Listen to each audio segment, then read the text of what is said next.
Hello friends, स्वागत है आपके अपने चैनल पी क्लासेस में। जैसा कि आप लोगों को पता है, आंसर की आउट हो चुकी है। आंसर की आप लोगों अधिकतर लोगों ने देख ली होगी। ऐसा कोई स्टूडेंट नहीं होगा जिसने अपनी आंसर की चेक ना की होगी। और आंसर की चेक करने के बाद आपको एक्चुअल आपका रो स्कोर आपको पता चल गया होगा। एक्चुअल रो स्कोर जब आपका पता चल गया होगा तो आपको ये लग रहा होगा कि अब आपका सिलेक्शन होगा कि नहीं होगा, कि क्या होगा आगे, आपको ये लग रहा होगा। ठीक है, टीयर 1 में आपका क्या स्कोर है, उस बेस पे आपका सिलेक्शन होगा टीयर 2 के लिए कि नहीं होगा, इसका यहाँ पे आपको डर सता रहा होगा। और इसके अलावा हार्डर शिफ्ट एडजस्ट शिफ्ट तो चलो एक नॉर्मल से चीज़ है, इनको तो हम बता ही देंगे क्योंकि ये नॉर्मलाइजेशन में आपका ये जो हाथ है, नॉर्मलाइजेशन में ये इफेक्ट डालेगा कि कितना आपका शिफ्ट हार्ड होगा उतना ही आपका नॉर्मलाइजेशन में नंबर इंक्रीज होगा, जितना एडजस्ट होगा उतना ही आपके कम नंबर इंक्रीज होंगे। और उसमें अगर हार्डर शिफ्ट में आपने अच्छा परफॉर्म किया, अगर गुड परफॉर्म किया इसमें, तो आपका और नंबर हाइक हो जाएगा। और इसमें आपने गुड परफॉर्म नहीं किया, मान लो आपके नंबर 100 ही रह गए और इजीएस्ट शिफ्ट है, तो आपका कुछ नहीं होने वाला क्योंकि आप 100 नंबर से बहुत कम है। ठीक है, तो ये सब चीज़ें हैं, बाकी बताएंगे। मेंस कब तक हो सकता है, ये भी सब चीज़ें हम आपको यहाँ पे बता देंगे। ठीक, टीयर 1 का सिविल को देखिए, जो डाटा हमने पहले दिया था कटा होगा, हमने कुछ चेंजेस किए हैं उसमें, थोड़ा सा चेंजेस है, ज़्यादा कुछ हमने चेंजेस किए नहीं। तो आप इसको ध्यानपूर्वक देखिएगा। इसके बाद आप लोग कट ऑफ के बाद हमें कमेंट जरूर कीजिए कि आपको कट ऑफ कैसी लगे। ठीक है, ये वही चीज़ है जो मैंने पहले बताई थी। जिसने नहीं देखा अब तक, वीडियो पहली बार देख रहा है वो देख ले। यहाँ पे 2019, 20, 21, 22 ये सब आपकी क्या है, प्रीवियस ईयर की कट ऑफ है टीयर 1 की, उस बेस पे ये लिखा हुआ है। ये वैकेंसी के हिसाब से ये डिफ्रेंशिएट करती है कट ऑफ, इस बात का ध्यान रखिएगा। ये 2022 की वैकेंसी जिसमें 36,001 वैकेंसी थी, इस हिसाब से देखिएगा। और अलग अलग लेवल पे अलग अलग वैकेंसी हैं, ध्यान रखिएगा इस बात को, उसी हिसाब से ये कट ऑफ डिसाइड होती है। ठीक है, और इसके अलावा हम ये 6 पॉइंट पिछली बार कवर किए थे, फिर इस बार यही है, 10 टाइम्स स्टूडेंट बुलाए जाएंगे। पेपर एक दिन में आपका खत्म होगा टीयर 2 का। मेंस का जो पेपर होगा आपका वो एक ही दिन में आपको खत्म होने वाला, मेंस का जो पेपर होगा वो एक ही दिन में आपका खत्म हो जाएगा। और ऐसा ही होना चाहिए कि नॉर्मलाइजेशन का कोई सीन उसमें नहीं रहेगा। ठीक है, एक्सपेक्ट कट ऑफ में भी इंक्रीज होगी। और सेव मार्क्स टीयर 1 और मेंस एक्सपेक्टेड डेट और टीयर 1 रिजल्ट कब तक आ सकता है, इसके बारे में आपको यहाँ पे बता दिया जाएगा। ठीक है, चलते जल्दी से। ये आपका क्या है, एक मिनट,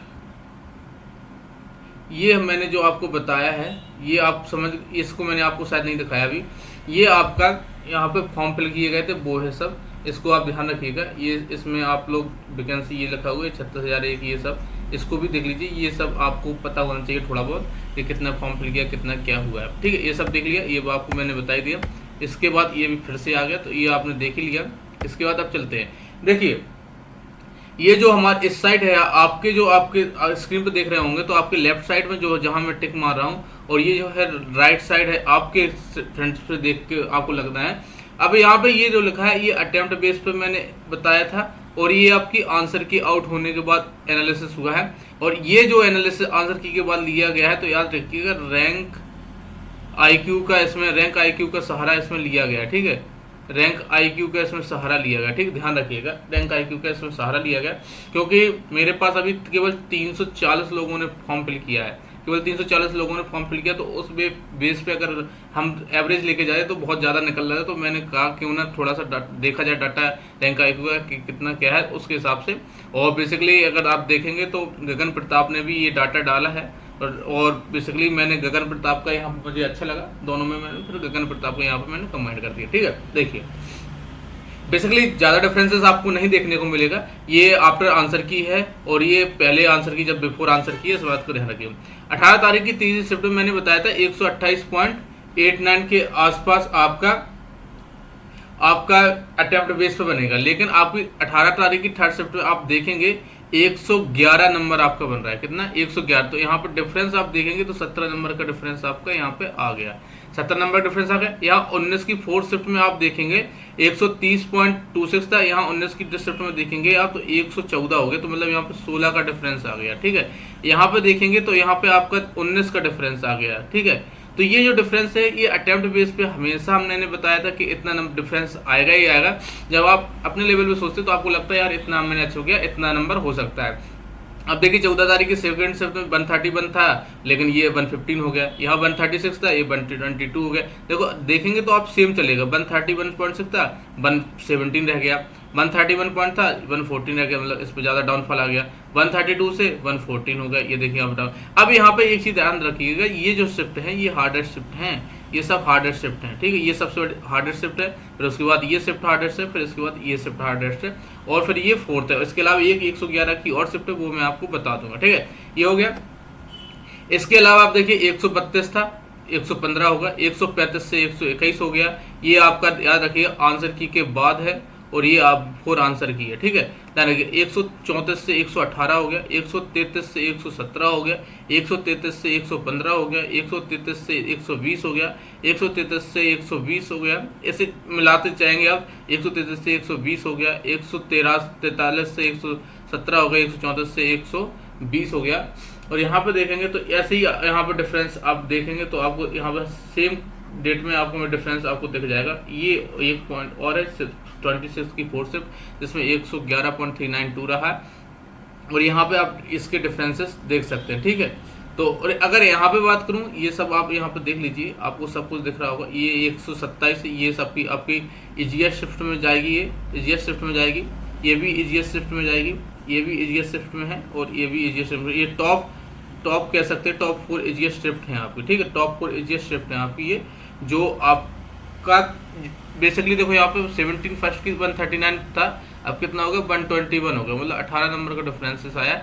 यहाँ 139 था 120 11 नंबर का डिफरेंस आया। यहाँ ये तो बहुत ही ज़्यादा बता दिए थे उन्होंने, लेकिन यहाँ जो एवरेज देखेंगे आप तो यहाँ पे आपका इतना नंबर 18 नंबर का आपका डिफरेंसेस यहाँ पे 18 नंबर का आपका डिफरेंसेस यहाँ पे आपको देखने को मिल रहा है, ठीक है। तो ये डिफरेंसेस है। ओवरऑल जो एवरेज डिफरेंस हमने निकाला था, एवरेज डिफरेंस हमने देखा तो लगभग आपके 16.5 के आसपास आपका डिफरेंस हो रहा है। 16.5 नंबर के आसपास डिफरेंस देखने को मिला है। जो एजम्पशन जो आपका था, जो आपने अटेम्प्ट बेस पे जो आपने बताया था, और जो आपका अटेम्प्ट बेस के बाद जो आंसर की आई, उसमें लगभग हर शिफ्ट में 16 नंबर का डिफरेंस आपको मैं देख के चल रहा हूँ। ऐसा आप देखेंगे हर शिफ्ट में 16 नंबर, एवरेज 16 नंबर आपका डिफरेंस यहाँ पे आपको देखने को मिलेगा, ठीक है। एवरेज डिफरेंस कितने मिलेगा 16 का देखने को मिलेगा, ठीक है। ये 16 कर लेना, 16.58 था, ठीक है, 16.58 था, ठीक है। मैंने जैसा कि आपको बोला था आंसर के लिए जाएगा तो डिफरेंस सेम ही रहेगा, ज़्यादा चेंजेस नहीं होंगे। तो मैंने आपको बताया था 10 से 15 के बीच डिफरेंस होगा। देखो यहाँ पे आपको 16, मैंने बेसिकली परसेंटेज में बोला होगा, मैंने ऐसे डायरेक्ट नंबर या परसेंटेज में बोला, परसेंटेज में मुझे चांस ज़्यादा है, परसेंटेज में बोला होगा। तो ये देखिए अगर आप ईच शिफ्ट का अगर आप 10% उठाएंगे तो लगभग उतना ही आपका यहाँ पर डिफरेंस हुआ है, और 1-2-4% इधर उधर हो गया। तो 16.58 मार्क्स का जो डिफरेंस है आपका, जो अटेम्प्ट बेस पे आपने मार्क्स बताया, तो वो एक्चुअल मार्क्स जो आपका है उसमें डिफरेंस एवरेज आपका 16.58 मार्क्स का है, ठीक है। तो ध्यान रखिएगा।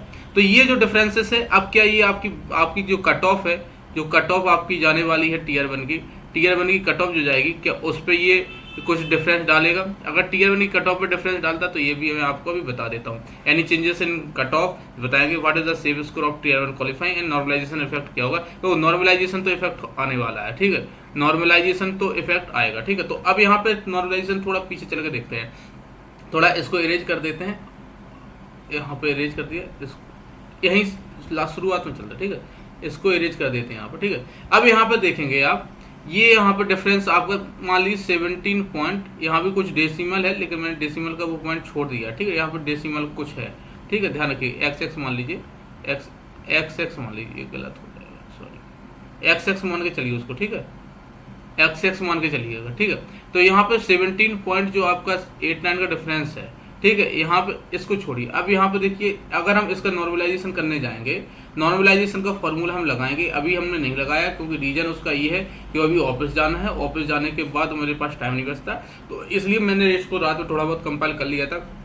उसके बाद जैसे ही मैं कल आज शाम को आऊँगा तो फिर इसको नॉर्मलाइजेशन भी बता दूंगा। नॉर्मलाइजेशन मुझे एवरेज लग रहा है, एवरेज लगभग हर, जैसे ये शिफ्ट है, इसमें कम से कम अगर हम ऑल ओवर अगर देखो, जो हाईएस्ट शिफ्ट आपकी 128 है, अगर एवरेज हम निकालेंगे इसका ना पूरा, जो एवरेज इसका हम पूरा निकालेंगे, लगभग आपका एवरेज अगर इसका हम निकालें, टोटल जो नंबर है वो लगभग 117.53 के आसपास निकलेगा। मैंने निकाला था छोटा सोच के, आप भी देखेंगे तो 117 के आसपास निकलेगा।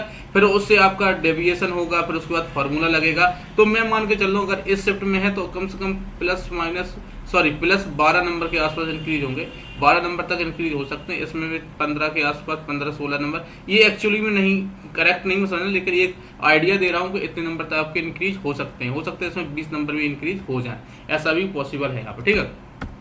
अब जो मैंने कट ऑफ बताई थी उसको देख लीजिए, जो मैंने कट ऑफ बताई है आपको उसको एक बार देख लीजिए कि आपको कट ऑफ, ये जो कट ऑफ है बिफोर आंसर की मैंने बता दी थी, ठीक है। तो यहाँ पे वही चेंजेस ध्यान रखिएगा, ये ST है और ये SC है, ठीक है, ध्यान रखिएगा ये चेंजेस है, ये ST है और ये SC है, ठीक है। ये पहली बार गलत हो गया था, 89 बताया था, मुझे नहीं लगता 89 से ज़्यादा जाने वाली है, क्योंकि नॉर्मलाइजेशन हो गए। तो मैंने आपको नॉर्मलाइजेशन में और उसमें एक्चुअल में और नॉर्मल रो में, और देखो एक्चुअल मतलब सॉरी यहाँ पे लिखता हूँ, इस पे चलते हैं, ठीक है। देखिए इस पे मैं आपको समझाने की कोशिश करता हूँ मैं क्या कहना चाहता हूँ। देखिए अटेम्प्ट बेस पे, आपकी आंसर की बेस पे और नॉर्मलाइजेशन बेस पे, जो मान लो अगर यहाँ पे 131 है और यहाँ पे आपका 111 रह गया, 111 रहा, तो इस मतलब आपकी शिफ्ट क्या हो गई, हार्डेस्ट में आ गई। तो ये मान के चलिए 15 नंबर तक आपके बढ़ेंगे, तो मान के चलिए तो 126 हो रहा है। और देखिए यहाँ आप एक्चुअल मार्क्स पे आप आ रहे हैं कि नहीं आ रहा है, लगभग हमने बताया था 102% के बीच का डिफरेंस आता है एक्चुअल मार्क, जो आपका अटेम्प्ट बेस पे आप जो अपना बताते हो वो नॉर्मलाइजेशन से कहीं ना कहीं बिल्कुल मेल खा जाता है, तो ठीक है। तो इसी हिसाब से मैंने ध्यान रखते हुए ये कट ऑफ बताई थी, और कट ऑफ में इसमें ज़्यादा मैं कोई डिफरेंसेस कर नहीं रहा हूँ, सेम हम कट ऑफ के साथ फिर जा रहे हैं। जो कट ऑफ मैंने पहले बताई थी कट ऑफ वही रहेगी मेरी। मैंने इस कट ऑफ पे जनरल का कट ऑफ यहाँ पे ±3 है, ध्यान रखिएगा, और यही कट ऑफ मेरा रहेगा, इसमें मैं कट ऑफ में चेंजेस नहीं करने वाला। बहुत से लोग कह रहे थे कि OBC और जनरल का इतना डिफरेंस नहीं हो सकता, लेकिन मुझे लगता है Tier 1 में इतना डिफरेंस होगा। रीजन उसका बहुत बड़ा है, क्योंकि ये मैं 36,000 वैकेंसी वाला नहीं है। अगर 36,000 वैकेंसी वाला होता है यहाँ पे सीन, तो यहाँ पे हम कह सकते हैं कि हाँ OBC कैंडिडेट हमको ज़्यादा चाहिए होंगे, और OBC की अगर कैंडिडेट ज़्यादा चाहिए होंगे तो इसकी कट ऑफ गिरानी होगी, और कट ऑफ गिरानी वो जनरल के आसपास पहुँच जाएगी।